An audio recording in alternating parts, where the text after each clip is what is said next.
In the top right-hand corner as our blue Protoss player, ladies and gentlemen, it is San. He is facing off down here against this guy in the bottom left as the red Protoss.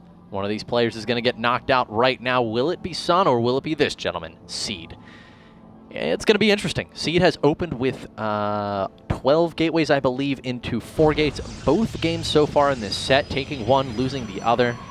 Anxious to see what's going to develop here on game number 3. Cloud Kingdom is the map. Alrighty, man. We'll see. It all comes down to those gas timings. Seed's just been wanting to stay on one gas throughout the whole entire series here. Just seems to want to end it really quickly.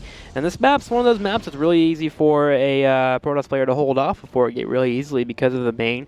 You have the ramp first off, so that's always good for itself. But you also have a nice advantage of having, if we actually want to go up to this top left of this main really quick, we can show. You have this whole cliff edge here. So you can throw a couple stalkers there. You can deal with the units that are on the ground so easily. You can kill off pylons really quickly. Just so easy to hold aggressive play. So really not expecting that from Seed, but hey, perhaps he wants to go for more aggressive route and try and kill off San. Well, he did chrono boost his probes the second time, and we can see his gateway is actually even a hit point or only a hit point or two ahead of San's. So I agree, Tim. I don't think we're going to see any crazy aggressive play this game around from Seed. How funny would it be if San went for 4 gate though? That'd be like the absolute mind games of mind games. I actually think it wouldn't be too crazy for something like that. So I don't think he's going to go for it just because of that. I think we'll see Seed play a pretty balanced game, but this is a pretty classic strategy. You see players, by the way, third chrono boost now being used for Seed as well on his probes. You see players do this. You see them open with 2 cheeses in a best of 3, and then game number 3 they can play really, really greedy. I just don't think San's going to fall for that. I think if that's what happens, if Seed plays really greedy, San is going to punish it. Well, San moving into single simulators, so hey, look at that, man. Most likely won't be having 4 gates. There are 4 gate builds off duo simulators. They're a little bit more heavy in stalkers, but don't expect to be seeing that really from our players here. So yeah, I think you are correct here. We're going to be falling up into 7 minutes core into the second gateway for both players, so very safe openings. We have 3 gay probes on both those gases. Oh, that's awesome. It's a nice mining. Yeah, no, he did only capture 1 probe in here, so he actually opts to cancel it, but that was really cool of San. Put him straight in there, man. Well, looking into the main as well, we're going to be moving straight into Stalkers here. Zealot Stalker now on the way for, looks like San, and Seed has not moved into his Zealot. He actually went straight into a Stalker, it looks like. Did he get a Zealot out? If we take a look, San is actually...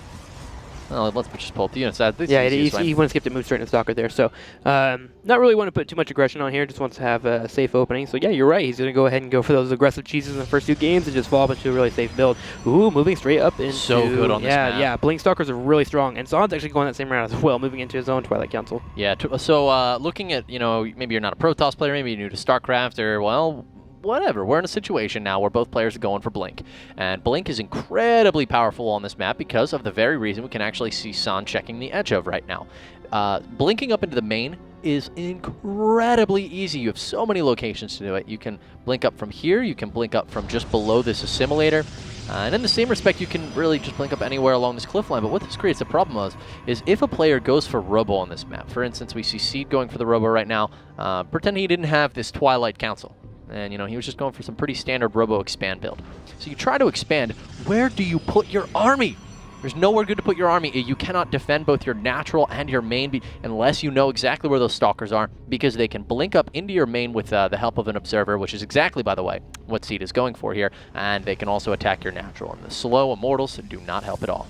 Alright, well, San moving into his own Blink Stalker as well. And again, you kind of have to catch your opponent off with Immortals if you go that route. But it's going to be mostly Blink on Blink. And for the most part, a lot of that happens. When that happens, we usually run into a lot of scenarios where we do base trades. Like, matches get insanely crazy.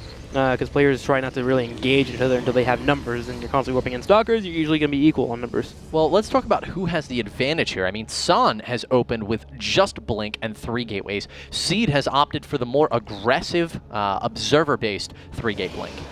Well, San's moving into his own Roblox facility as well, but yeah, I think you're correct. This is just meant for defensive Immortals here.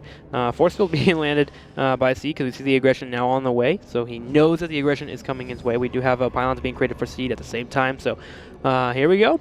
Blink is about to finish up for both players, and it's about to get feisty up in here. So I like this position way more for San. He's not capitalizing on the fact that he has Blink right now and his opponent doesn't. He's 1 Stalker down and 2 Zealots advantaged. So, I mean, if he had engaged there a moment ago, maybe could have gotten some damage in. But the Observer is going to be a gas expenditure that, you know, San hasn't spent, not yet at least. But he did throw down the Robo behind this, so a lot of it's going to come down to who kills whose Observer and who expands first. Alrighty, here we go. Stalker's now on the way. Should have the Observer being created. There we go. San starting up his Observer, but that is 1 pylon killed off. And now we actually have a supply block San, and he has no pylon on the way quite yet. So these are the only units he's going to have for a while. He's got to be really careful, and he can't get an engagement where he isn't efficient. Taking a look at the unit supply, he is down right now. 2 Stalkers, he has 2 Zealots, and a Sentry. That Sentry could be an incredibly large factor with its Guardian Shield if San is able to effectively protect it. If that Sentry goes down immediately, it will be no help at all and a big victory for Seed. Alright, finally getting that pylon down, so now we'll be able to whip in a couple of units right away. And here we go, poking down on that Robo, nicely done there. A Blink right away. Seed is really good with the control in these kind of situations, so keep on for him. He's going to try and keep the aggression up. He can't find a quiet spot here. He's waiting for that Observer to pop out, and he wants to be able to snipe it really quickly. That's the whole plan here. He just wants to snipe the Observer. Yeah, and the Observer isn't particularly... There we go. Switches the Q at the last moment to the back of the army. Very important to do that. If he had had it towards the front Stalkers he had there for a second, easily could have lost that. Alright, so a lot of poking happening. This is such a weird situation to be in for both players.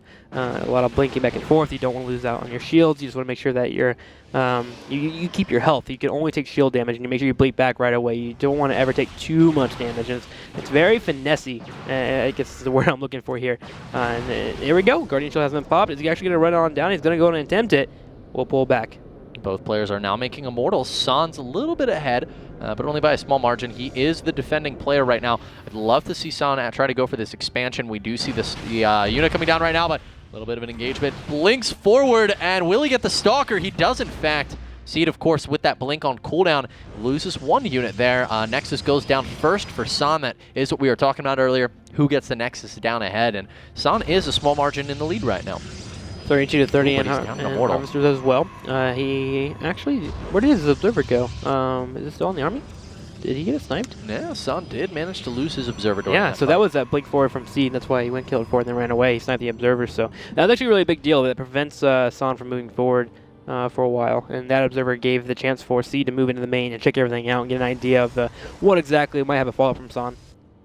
So San is basically an Immortal ahead right now, whereas, Seed, whereas San has an extra 4 Stalkers. Other than that, there's not too much of a difference in these guys. 2 Zealots instead of a Sentry. Probe counts relatively equal, same tech pass for all players. We're going to see what they decide to do behind this. Now they've both expanded. Additional tech options will open up. We're also going to have, I like Seed's position on the map here. You know, Tim, he's the one who's going to have the ability to harass right now. It all comes down to that Observer, too. He gets sniped early. Oh, you gotta be careful here. Yeah, there are actually a couple of Stalkers there, but he can't see how many are actually behind the high ground, so he's not going to go ahead and blink on up. But he had a huge opportunity there to do a lot of damage, as you were actually owing about.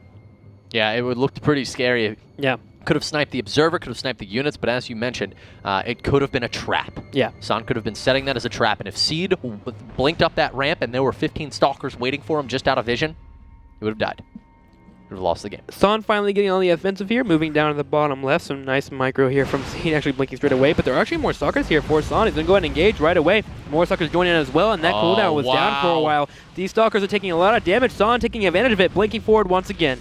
Oh, that was a huge victory for San. He's going to get some incredible force fields here, trapping that Immortal. Immortal falls. Any advantage that Seed had is now completely non-existent. In fact, he's going to be fighting for his life here in the next minute. All right, so I'm going to break down these rocks here. Going to give him a little bit of area to move up and not have to go up straight up into a choke. He wants to get his Immortals in first and blink in right behind it as well.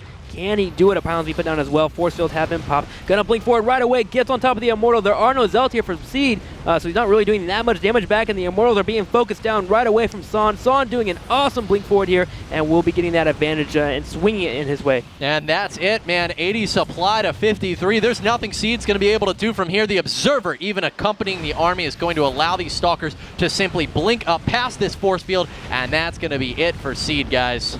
Yeah, this is the thing with Blink Stalkers. You gotta know when you can jump in and take your advantage there, and San definitely took that advantage when he could. The Immortals even in the back, they haven't actually done too much damage. It's mostly been the Stalkers here for San that has done everything to really dismantle Seed here. Pros being killed off, and Seed is forced to GG. San is going to the finals.